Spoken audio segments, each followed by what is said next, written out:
Bonjour à tous et à toutes, c'est Edge Channel. Aujourd'hui on se retrouve pour une vidéo spéciale Halloween. Je vous laisse regarder ça et on se retrouve à la fin de la vidéo.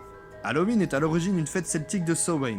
Les Celtes pensaient que durant la nuit de Samhain, les frontières entre le monde des morts et celui des vivants étaient ouvertes et que les esprits venaient rendre visite aux vivants. Cette fête est exportée aux États-Unis par les Irlandais au 19e siècle. Ce n'est qu'au milieu de celui-ci que la fête d'Halloween devint la fête qu'on connaît aujourd'hui.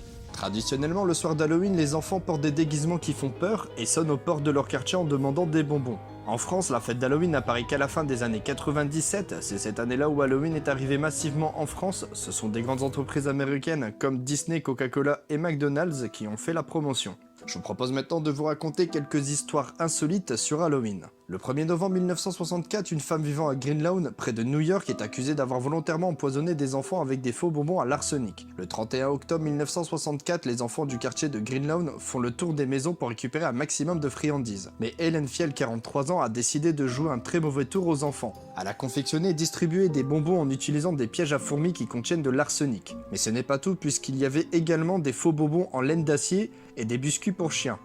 Elle a expliqué qu'il s'agissait d'une mauvaise blague, car elle trouvait que certains enfants étaient trop vieux pour réclamer des bonbons. Elle a été condamnée à 2 ans de prison. Le 31 octobre 1974, Timothy O'Brien, 8 ans, est décédé après avoir mangé un bonbon au cyanure. C'est son père Ronald Clark O'Brien qui lui a donné ce bonbon, mais également son frère et d'autres enfants de la ville. Timothy est le seul à avoir mangé ce bonbon empoisonné. Ronald Clark O'Brien souhaitait tuer ses 2 enfants afin de récupérer l'argent de l'assurance vie. Il ne verra jamais la couleur de cet argent car il sera exécuté le 31 mars 1984. Le 31 octobre 2012, un habitant de Royton près de Manchester en Angleterre a donné de la cocaïne à la place des bonbons. Ce jeune homme de 23 ans a distribué des petits sachets remplis de poudre blanche aux enfants pour Halloween. Fort heureusement, aucun enfant n'en avait consommé.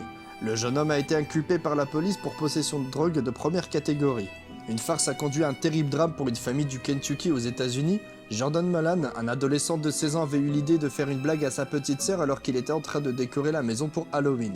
Pour l'effrayer, il avait pensé à une fausse pendaison, mais la blague fut de courte durée puisque le jeune garçon s'est pendu accidentellement en préparant son coup. C'est sa petite sœur qui l'a trouvé et qui a prévenu sa mère. Malgré l'intervention des secours, Jordan est décédé d'une défaillance d'organes 12 heures plus tard.